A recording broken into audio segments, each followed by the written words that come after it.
I'm David Lowrey. I'm the Chief Fire Marshal for the City of Boulder Fire Rescue. I'm going to talk to you about fire systems and things that you can look for during your inspection. So let's talk about fire systems to start with. First of all, we're not trying to make you qualified to look at fire systems. Systems like fire sprinklers, fire alarms, they are required to be inspected by a qualified individual.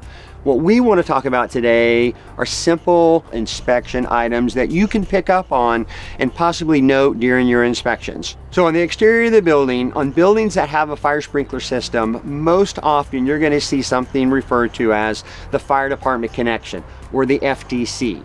The FDC is there so the fire department can supplement the sprinkler system by pumping into it. The fire department connection should not be obstructed. It should be visible from the street. Often landscaping obviously will grow and obstruct it. Sometimes a building owner will paint the building and paint over the fire department connection as well. All of that should be noted. The covers on the fire department connection should be in place. If they aren't in place, that gives in areas that people can stick trash in, or insects or rodents can build nests in those connections. Knox boxes may also be on the building, like you see here. There's nothing that you can do or look in. Those are strictly there for emergency responders to open up and have a key to enter the building if need be. No one else has a key for that particular Knox box.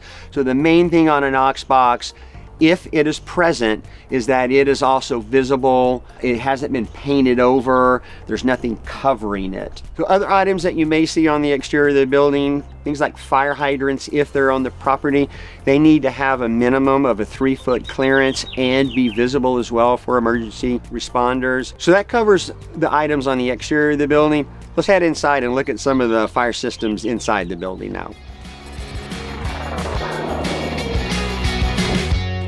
So the fire sprinkler riser room. Often you're going to find storage in those particular rooms.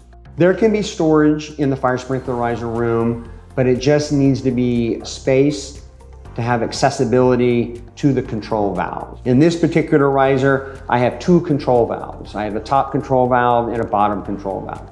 Both need to be open. I have gauges toward the bottom, and I have that system gauge here at the top. Again, both gauges should be reading approximately the same pressure. But remember, gauges can often break. It's more important to know that the control valve is open. This particular one has a backflow prevention device on it, a cross connection device to the potable water.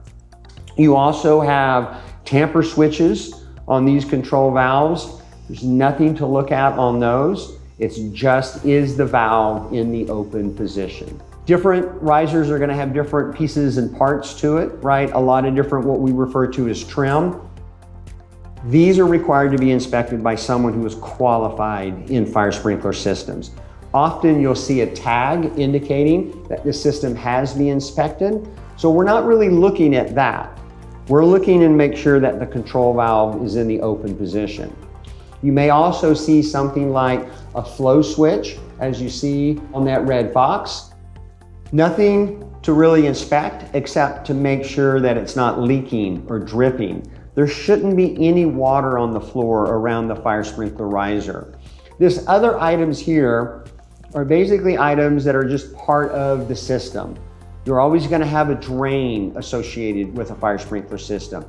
All the valves, like the drain, should be labeled and marked. The main drain, it's a normally closed valve, non-indicating valve. This other piping is going out to the fire department connection that we talked about on the exterior of the building.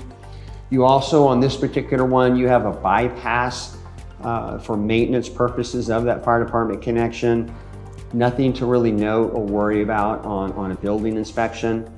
You'll also have a sprinkler head box in the fire sprinkler riser room. That should be labeled as a sprinkler box. It should have spare sprinklers in that particular box if you look inside of it. Last thing in the fire sprinkler room, remember that if you're in an area that is subject to freezing temperatures, you need heat in this fire sprinkler room as well. So let's go inside So what's inside the building, and we're looking at the fire sprinkler system. Let's remember that fire sprinklers are operated by heat of the fire.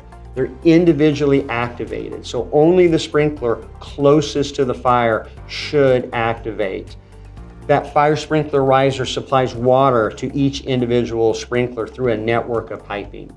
So what's important when we're inside the building to note is if the sprinkler itself is obstructed or painted or blocked by storage or boxes in any way. So to summarize fire sprinkler systems, remember, we have to have a water supply. We saw that in the fire sprinkler riser room. Has to have a control valve. That control valve needs to be in the open position. Once you're inside the building, the sprinklers are distributed throughout by a spacing. Not much to look at inside the building, except that the sprinklers are clear and free of obstructions.